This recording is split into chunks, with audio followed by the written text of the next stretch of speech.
The Zanzibar International Film Festival wrapped up a couple of days ago. We'll be delving into this story as to what transpired and more about the festival in the East African country of Tanzania. And also, if you've been waiting to hear from what Peter Jackson has been doing, well, after his 11-long year break, now he has finally updated us as to what he's doing in a Screen Rant article. And you may be surprised to know that a personal project that he's embarking on may seem stranger than fiction, like taking a page from the Jurassic World franchise. And also, last but not the least, Superman has opened to a rousing success, turning the fortunes of DC studios around. These and more right here on this episode of the Film Mandate. I'm Papa Otu. Stay tuned.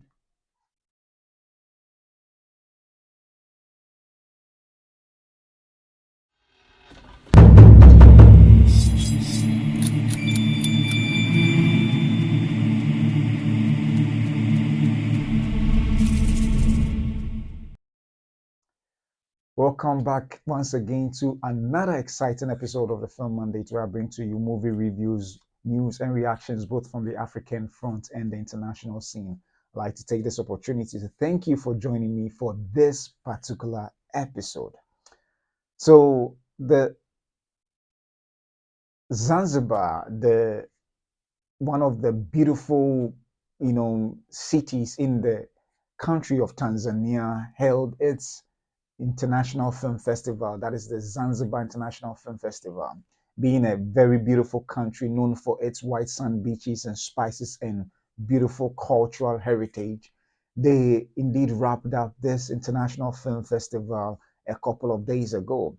And I chanced upon an article that I thought was really exciting about this festival, and I would like to read about it. And there's an official website of the European Union, and the article says that where hope takes root, EU at the Zanzibar International Film Festival, a festival of creativity, community, and cinema.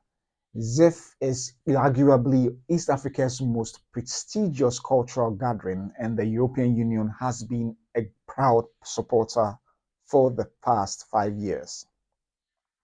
So it reads that the streets and venues around Stone Town turned into an open air celebration of storytelling as the 28th edition of the Zanzibar International Film Festival ZIF lit up the island from 25th to 29th. The Festival of Creativity, Community and Cinema, ZIF is arguably East Africa's most prestigious cultural gathering, and the European Union has been a proud supporter for the past 5 years. Over 5 days, veteran directors, young filmmakers, students, and international guests came together to share, learn, and inspire through an exciting lineup of activities. The festival's diverse program featured film workshops, outreach screenings in local communities, and special pan, panoramas focusing on women and children. Funded by the European Union, these two flagship programs directly benefit the community. The Panorama, where women receive entrepreneurship training to help them grow economically and thrive sustainably in the market, and the Children Panorama, where children learn about filmmaking. So this year, with this year's workshops, teaching them how to create cartoons. These meaningful initiatives provided valuable opportunities for skill building and engagement, nurturing emerging talent, and expanding the reach of cinema beyond traditional festival venues, all in line with this year's theme, Where Hope Takes Root. Let me read a little bit more. Among this year's standout moments was the selection of Tears in the Rain, a short film by Cecilia Lubango, member of the EU Youth Sounding Board in Tanzania. Through this powerful work, Cecilia sheds light on postnatal depression among teenage mothers and survivors of gender-based violence, confronting urgent social issues with sympathy, with empathy, and honesty. The festival also celebrated outstanding achievements with awards recognizing exceptional films and filmmakers. These accolades highlighted a range of voices and stories that embodies ZEF's mission to use cinema as a tool for social and economic development across the region. Reflecting on the festival and the EU's ongoing support for arts and culture, Cecilia noted that European Union's continued investment in creative platforms like ZEF is vital. It not only nurtures young talent but also amplifies stories that matter, stories that have the power to positively influence society and inspire change. I'm proud that my film contributes to this important conversation and that the EU stands behind initiatives addressing critical social issues. Christine Grau, ambassador of the European Union to Tanzania and the East African community, said ZIF is a unique cultural platform that goes beyond film to foster creativity, community, and meaningful social dialogue. Its importance in addressing critical societal themes through arts cannot be overstated. The European Union remains committed to supporting ZIF as a catalyst for cultural expression and positive transformation. As ZIF continues to grow and evolve, it remains a vital space where art meets advocacy and where stories from across the region find a global audience. The European Union looks forward to deepening its partnership with the festival, supporting creative voices that inspire hope, spark dialogue, and contribute to lasting social change. So that indeed is some of the good news we always want to hear when it comes to filmmaking in Africa. And thankfully, the European Union has lent its support to the ZIF Festival, the Zanzibar International Film Festival, over the past 5 years. And I'm always excited to see such news coming from Africa because there are a lot of stories in Africa that have not been told on the scale that we want to. But thankfully, such initiatives in partnership with Zanzibar, as the EU has lent its support, is going to help make sure these are realized, particularly looking at the fact that these particular film festival, which focuses on a theme where hope takes root, and became a platform or an initiative to help teach, women and children in filmmaking or in telling their stories in their own voice, and that is exciting. And I'm glad it's not just focusing on live action, but also animation, or as captured in the article, cartoons. And I'm glad that not only, I mean, generally, a lot of men, the filmmaking industry is a male dominated industry. And I'm glad such initiatives are helping to bridge the gap between between both genders, in making sure a lot of women get to participate or get to have an opportunity to have their voice heard through the art of filmmaking. And not just that, but children, because most often than not, growing up, kids have wild ideas as to stories, as to what they want to tell. The imagination runs wild than we think. But in growing up, sometimes we lose that child creativity that most people, only several people are able to keep up that mindset in growing up. So it is exciting to have the European Union lend their support in whatever way they can to help, get children's interest in the film industry even way before they grow up. And that is something that we Africans are happy about. And such initiatives ought to continue. And I'm excited about this because a lot of filmmakers, a lot of individuals in this on this continent have a lot to say. We just don't want to be known for a tourism destination as Zanzibar is known for: white sandy beaches, beautiful beaches, very exceptional, culture, uh, known as even the crown jewel of Africa. And it is indeed exciting to have people visit Africa, see how beautiful the space is and all. But what we also want to be known for is to end up telling our own stories so that those who cannot travel to the continent to experience the culture, the beauty in Africa, can get to taste of Africa's culture via the silver screen. And that is what we are excited about, particularly with this EU support to the Zanzibar Film Festival. And it is my hope that they will continue in the long haul and widen the gap in terms of their support or logistics or whichever way they can. Hopefully, the Tanzanian government would also put in place the necessary structure and policies to help really in more investors to build the Zanzibar film industry, because for any film industry to succeed in Africa is a success for the whole continent, and that is what we are looking for. So yeah, it is indeed exciting to have this news, about the support EU is lending to the, the country of Tanzania with regards to the Zanzibar International Film Festival. So let me know your thoughts on this story. What do you think of it? Share your thoughts in the comment section down below. So if you haven't heard from Peter Jackson, well, it's because he's been hard at work doing a project that may seem stranger than fiction. And this is him working with a company that he's founded known as Colossal Biometrics, if I'm getting the name right. And he's trying to resurrect a bird that has gone extinct, and that is the moa bird.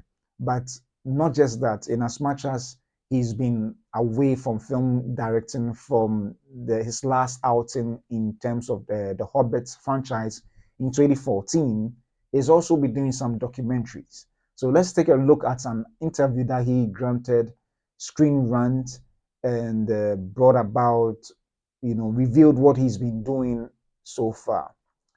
So in this Screen Rant article, Peter Jackson provides updates on future after not directing a movie for 11 years. For 11 years. And it reads that Peter Jackson has provided an interesting update on his future as fans are waiting for the director's first movie since 2014. Jackson is most famous for his work on The Hobbit, the Lord of the Rings franchise, having directed the original trilogy and all three Hobbits movies in the 2010s. His next chapter is completely unexpected. In an interview with Screen Rant, Jackson revealed that he's currently working on three different scripts for upcoming projects, although he didn't go into too much detail about what these projects might be. Apart from The Hunt for Gollum, a continuation of the Lord of the Rings franchise directed by Andy Serkis, Jackson's scripts are being kept secret. Jackson was talking alongside Colossal Biosciences CEO Ben Lam and Ingai Tahu, archaeologist Kai Davis, about the company's ongoing efforts to bring the giant moa back from extinction. Jackson is a major investor in Colossal, but he only got involved on the condition that the bioscience company would shift attention to the moa. So this is what he said. Peter, I'd be remiss if I didn't ask. Let me see if I can highlight this. Yeah, okay. So I'd be remiss if I didn't ask you about your future in film. We haven't seen you direct a feature since 2014. Is Colossal your prerogative now? Are you retired? Peter Jackson said, no, I'm certainly not retired. We are currently working on three different screenplays. I'm at the moment writing three different scripts. We are producing and have been writing The Hunt for Gollum, which Andy Serkis is going to direct next year. I've enjoyed working on documentaries, whether they show I've grown old or not. And obviously, the Get Back, the Beatles project. I've enjoyed doing various things with the Beatles, which is great, and that will probably carry on.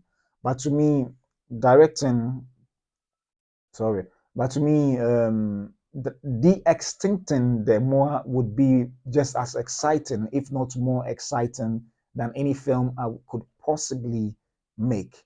I've made a lot of movies, but to see the giant Moa brought back would be a level of excitement that I think would suspend, would supersede, would supersede anything at this point in time.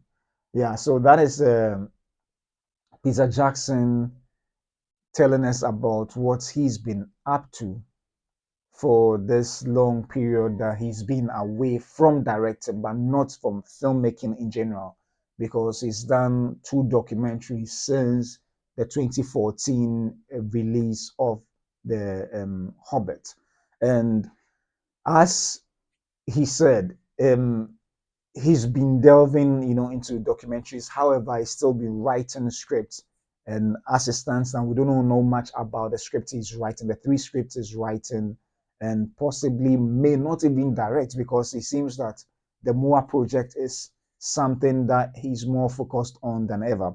And a little read I did on the Moa de-extincting has to do with a bird which is about 12 feet tall, which was very a native in the New Zealand region, which used to be in existence of about 700 years ago, and that was very a herbivore bird.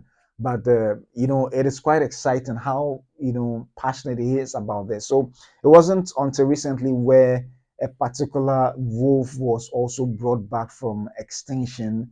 I wish I can. I don't remember the bird in the wolf in particular, but it looks like it wasn't long ago when this wolf was, yeah, and Wolfwatch was brought back from extinction, and this wolf happened to be, yeah. So also, so the colossal biosciences also happens to be the same company that brought back the dire wolf, which was captured in the Game of Thrones series.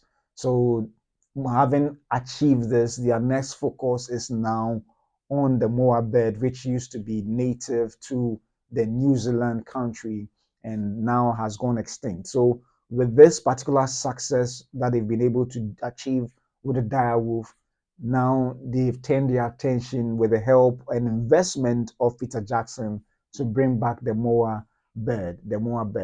And the Moa bird, uh, they are flightless birds, so they don't fly, and they are formerly endemic to New Zealand, just as I said. And they were 9 species in 6 genera. I'm trying to throw some science terms, but that's what you can find a lot more on the Wikipedia website. But the two largest species that existed was the Dinomus robustus and Dinomus, well, the other second one I'm not able to pronounce, but it looks like they come from a family of very, almost sounds like a dinosaur family. But regardless, this seems to be a herbivore bird. As to whether it's dangerous or not, I cannot estimate. But they have the size of like a turkey or maybe an ostrich kind of, but they are purely herbivore. So that is what is, I mean, I don't know. He's very passionate about bringing this bird back to life, and perhaps maybe when he finally achieves it, may create a story of its own in the Moa bird uh, law or culture. But the good news is that he is currently working on a script for The Hands of Gollum, which Andy Serkis will be directing. If you care to know, Andy Serkis happens to be the actor and the second unit director for all the films that Peter Jackson did, particularly in the Lord of the Rings trilogy.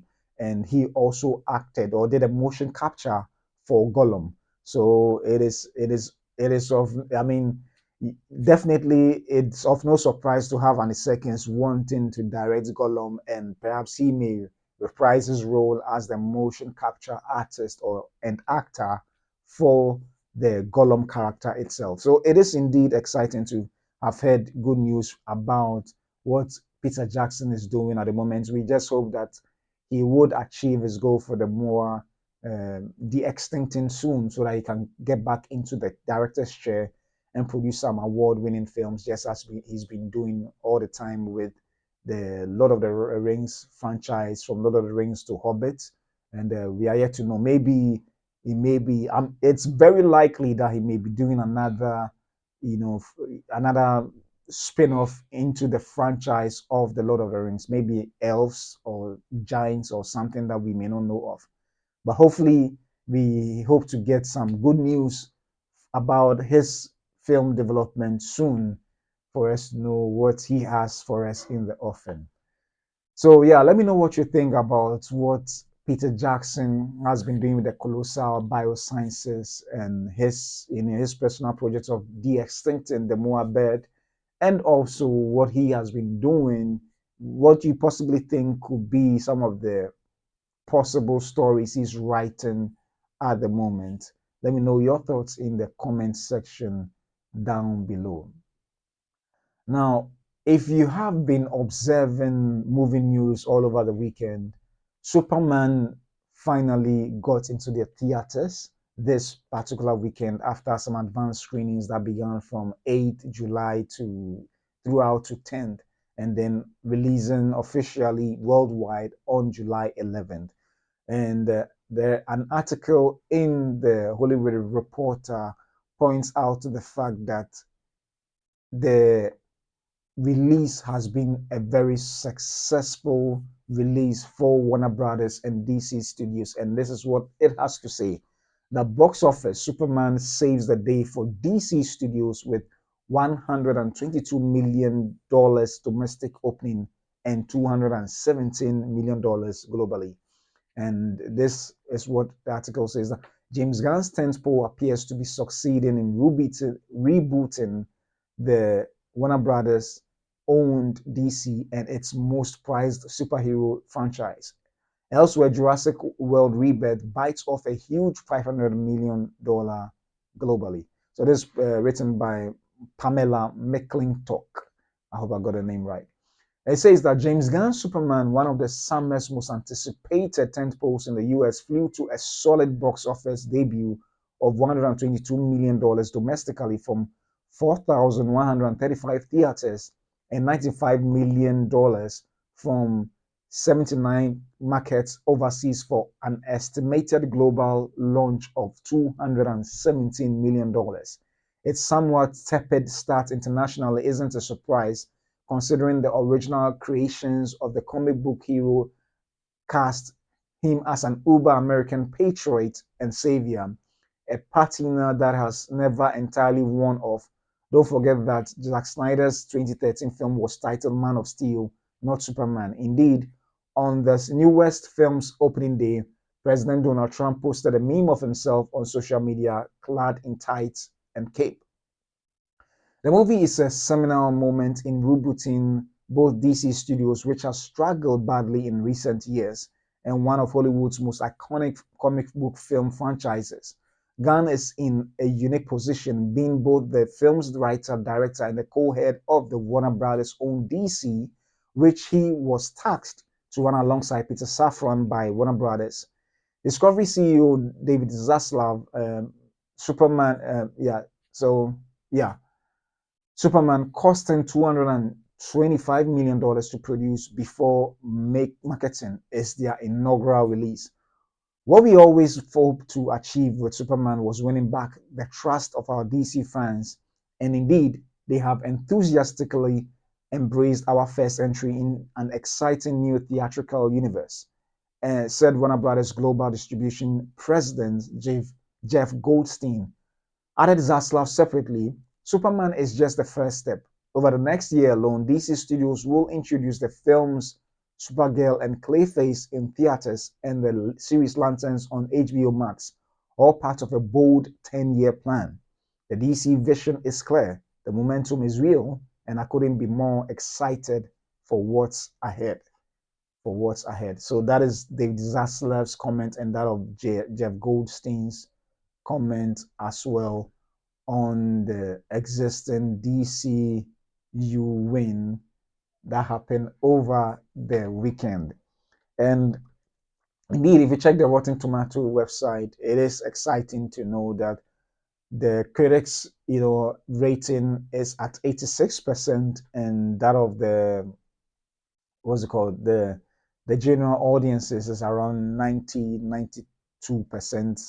I'm not so certain the exact figures, but it is around the 90 range. And indeed, it's exciting to have this news for DC Studios, which the last DCEU, most of the movies didn't receive the best of critical reception, let alone box office returns. So to have this the film, which was made around $225 million prior or before marketing cost, and then they opening to over $200 million is indeed a win for DC, because the word of mouth for this film indeed is strong, and it will go a long way for them to recoup their money and break even, possibly making a very decent profit over this particular film. And indeed, the Superman movie is really good. I had opportunity to watch it on July 10th, a day before the general world screening, and indeed, it is a good movie.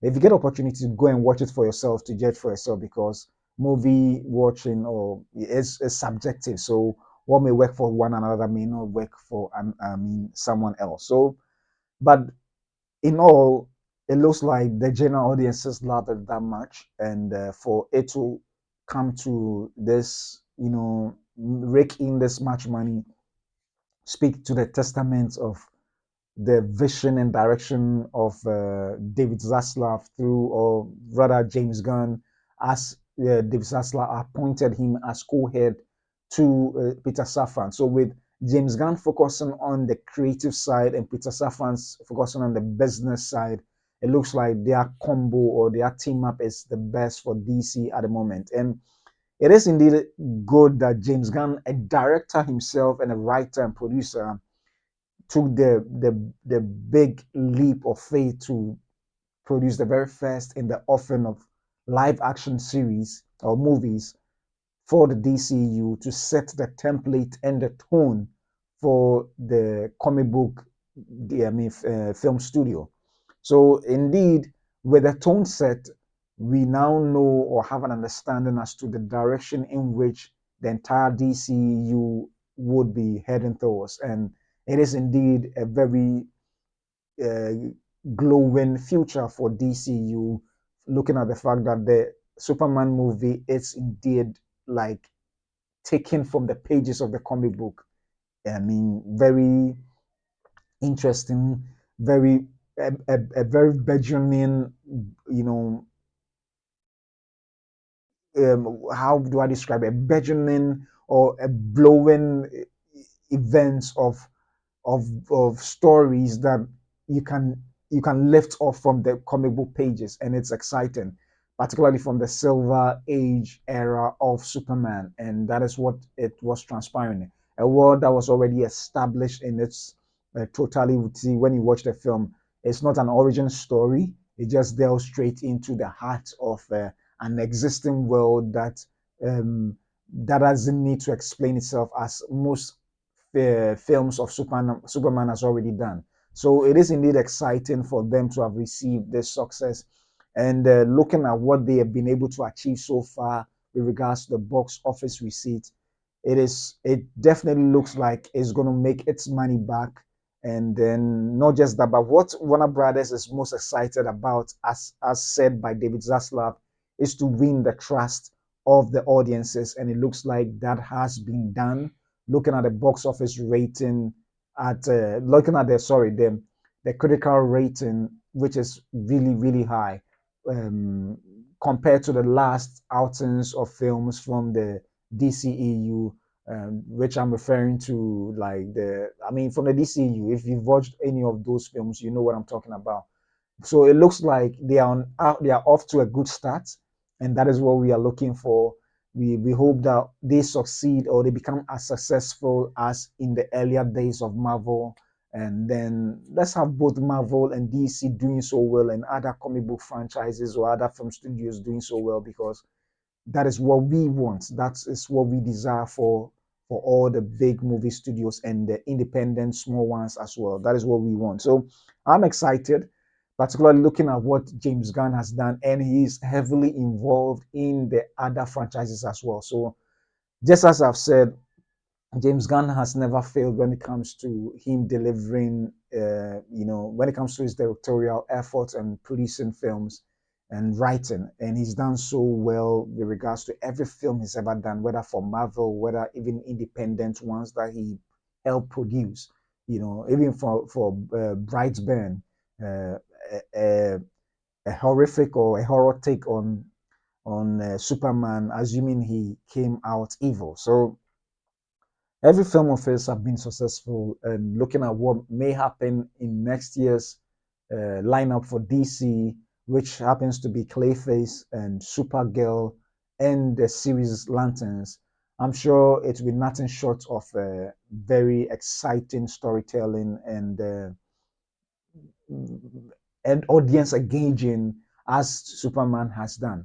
So that is what we are hoping for. That even they will up the ante in terms of excitement and engaging storytelling in these three episodes, in these three installments that are yet to happen in the franchise come 2026, as Zaslav announced. So indeed, it's an exciting time looking at the fact that DCU seems to be back on the block or in the limelight as we would have hoped the DCEU was. But we are happy for this new start, and indeed, it is nothing short of a stellar, performance as they began with the Creature Commandos and now Superman.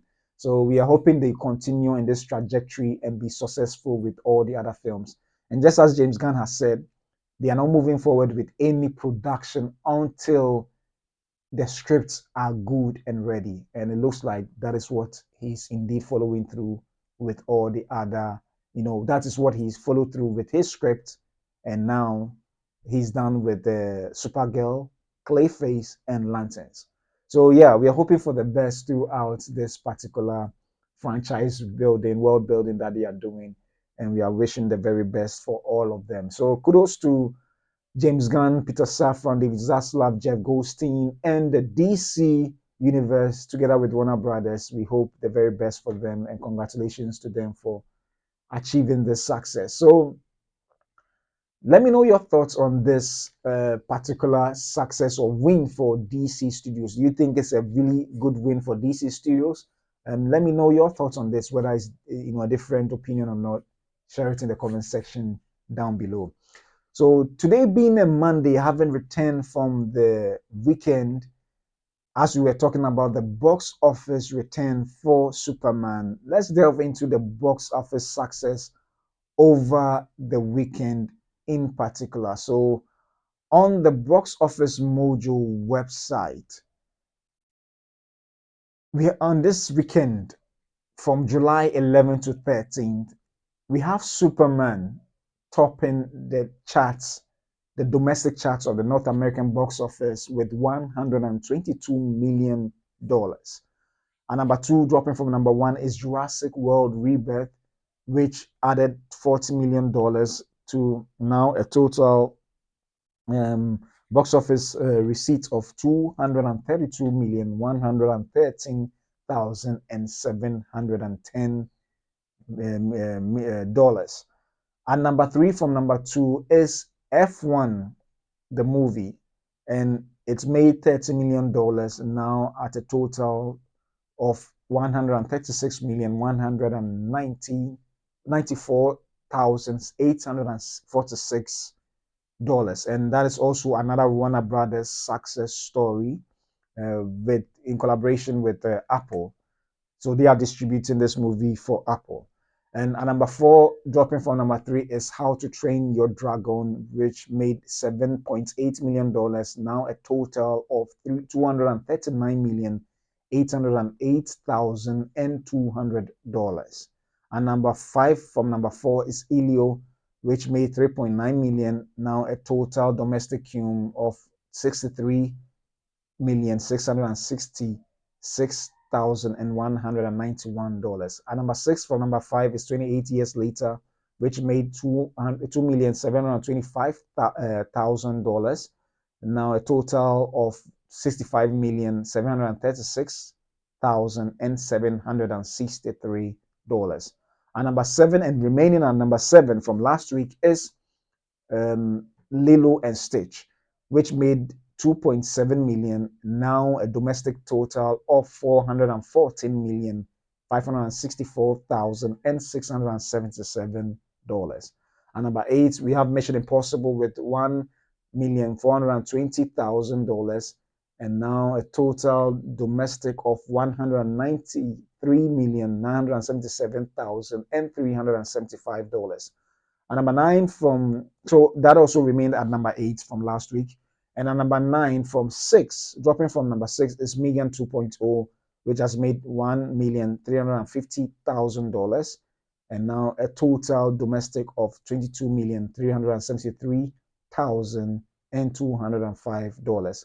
And last but not the least, among the top 10, not exhaustive list, there are still more, is Materialist, dropping from number nine, which made $720,498, and now a total domestic of $35,172,973.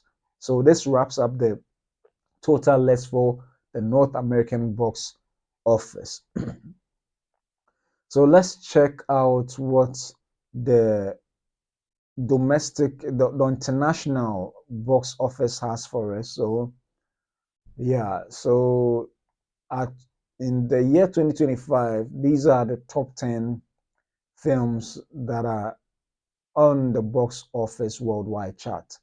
And it's number one, as usual, Neza 2 with $1,899,781,223. And number two is Lilo and Stitch, which is almost close to 1 billion, and now at 994,264,677, surpassing a Minecraft movie, which is now at number three with 955,149,195 dollars. And number four, Mission Impossible: The Final Reckoning is at five. It's at number. It's at 587,077,375 dollars, which is now leading How to Train Your Dragon, which is at number five with 560,773,200 dollars. And number six, Jurassic World Rebirth is at 529,462,710 dollars. And number seven is Captain America: Brave New World with $415,101,577. And number eight is F1 the movie, which is at $393,394,846. And number nine is Thunderbolt with $382,029,309. Last but not the least on the list is number 10, and number 10 is Sinners, which has made a total of $365,799,704. So all too soon, I've come to the end of today's episode of the Film Mandates. Thank you so much for joining me, and I'm excited that you've been with me throughout this journey. I hope you enjoyed any one of these deliveries that I've made to you. So let me know your thoughts on any of the stories in the comment section down below, and I'll come your way again with another exciting episode of the Film Mandate. My name is Papa Otu. Thanks for joining me, and I'll see you soon.